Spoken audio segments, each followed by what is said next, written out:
जय श्री बालाजी। प्रिय दर्शकों, आज हम जानेंगे नाग पंचमी के बारे में। श्रावण महीने में कब है नाग पंचमी? नाग पंचमी को ऐसा क्या उपाय करें जिसके कारण कुंडली के सभी दोष दूर हो जाए और आर्थिक तंगी दूर हो। आइए जानते हैं। नाग पंचमी पर नागों की पूजा कर आध्यात्मिक शक्ति और धन मिलता है, लेकिन इस पूजा के दौरान कुछ बातों का ख्याल रखना बेहद ज़रूरी है। सनातन परंपरा में नागों की पूजा क्यों की जाती है और ज्योतिष में नाग पंचमी का क्या महत्व है, आइए जानते हैं। श्रावण कृष्ण पक्ष व शुक्ल पक्ष की पंचमी तिथि को नागों की पूजा का पर्व मनाया जाता है। इस तिथि को भगवान शिव के आभूषण नागों की पूजा की जाती है। नागों की पूजा करके आध्यात्मिक और अपार धन की प्राप्ति की जा सकती है।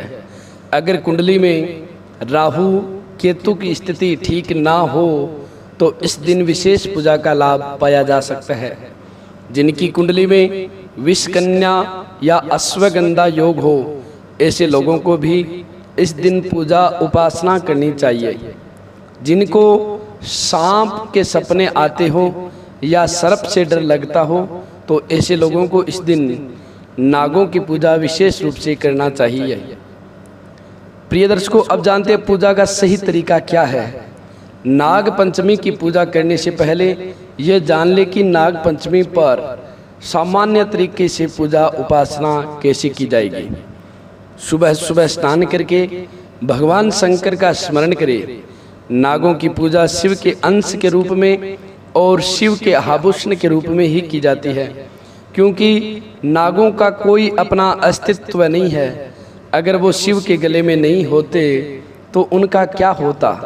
इसलिए पहले भगवान शिव का स्मरण करेंगे, शिव का अभिषेक करें, उन्हें बेलपत्र और जल चढ़ाएं। इसके बाद शिव जी के गले में विराजमान नागों की पूजा करेंगे। नागों को हल्दी, रोली, चावल और फूल अर्पित करेंगे।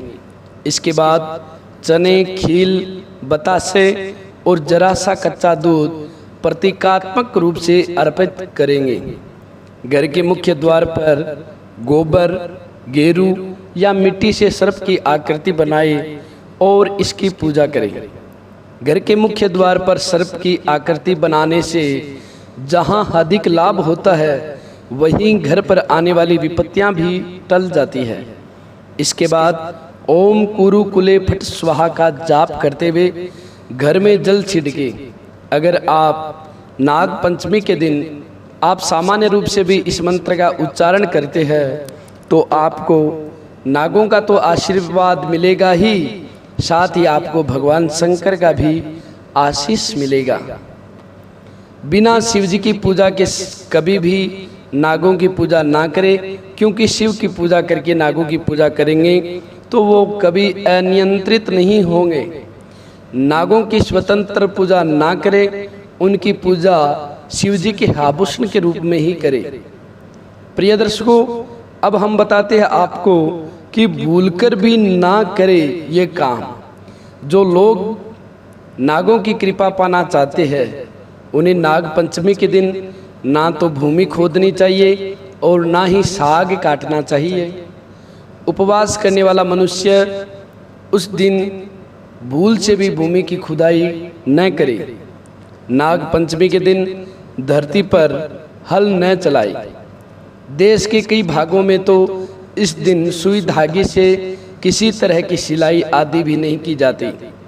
न ही आग पर तवा और लोहे की कढ़ाई आदि में भोजन पकाया जाता है।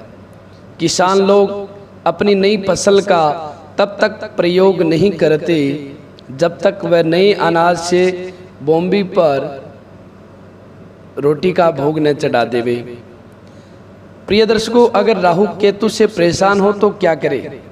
एक बड़ी सी रस्सी में 7 गांठे लगाकर प्रतीकात्मक रूप से उसे सर्प बना ले। इसे एक आसन पर स्थापित करें। अब इस पर कच्चा दूध, बतासा और फूल अर्पित करें। साथ ही गुग्गल की धूप भी जलाए। इसके पहले राहु के मंत्र ओम रांग राहवे नमः का जाप करना है और फिर केतु के मंत्र ओम केम केतवे नमः का जप करें।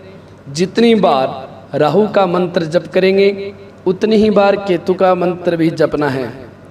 मंत्र का जाप करने के बाद भगवान शिव का स्मरण करते हुए एक एक करके रस्सी की गांठ खोलते जाए, फिर रस्सी के बहते हुए फिर उस रस्सी को बहते हुए जल में प्रवाहित कर दे। राहु और केतु से संबंधित जीवन में कोई समस्या है तो वह समस्या दूर हो जाएगी। प्रिय दर्शकों, जिसको सांप से डर लगता है या सपने में आते हैं सर्प, उनको क्या करना चाहिए? अगर आपको सर्प से डर लगता है या सांप के सपने आते हैं तो चांदी के 2 सर्प बनाए, साथ में एक स्वस्तिक भी बनवाए। अगर चांदी का नहीं बनवा सकते तो जस्ते का बनवा लीजिए।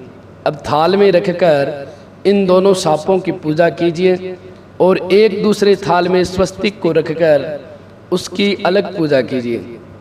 नागों को कच्चा दूध जरा जरा सा दीजिए और स्वस्तिक पर एक बेलपत्र अर्पित करें। फिर दोनों थाल को सामने रखकर ओम नागेंद्र हाराय नमः का जप करें। इसके बाद नागों को ले जाकर शिवलिंग पर अर्पित करेंगे और स्वस्तिक को गले में धारण करेंगे। ऐसा करने के बाद आपके सांपों का डर दूर हो जाएगा और सपने में सांप आना बंद हो जाएंगे। प्रिय दर्शकों, अगर आप सभी को यह जानकारी अच्छी लगी हो तो आप इस वीडियो को ज़्यादा से ज़्यादा शेयर करना न भूलें और हमारे चैनल को ज़रूर सब्सक्राइब करें। प्रिय दर्शकों, नाग पंचमी श्रावण महीने में 2 आती है, तो आइए जानते हैं श्रावण की नाग पंचमी, जो कृष्ण पक्ष की जो नाग पंचमी है वो कब आ रही है। श्रावण कृष्ण पक्ष की नाग पंचमी 10 जुलाई 2020 शुक्रवार को है और जो श्रावण शुक्ल पक्ष की नाग पंचमी है वो 25 जुलाई शनिवार को है। तो प्रिय दर्शकों, आशा करता हूं कि आप सभी को यह वीडियो ज़रूर अच्छा लगा होगा, तो आप इस वीडियो को ज़्यादा से ज़्यादा शेयर करना न भूलें। पुनः निवेदन है कि चैनल को ज़रूर सब्सक्राइब करें। जय श्री बालाजी, जय श्री राधे।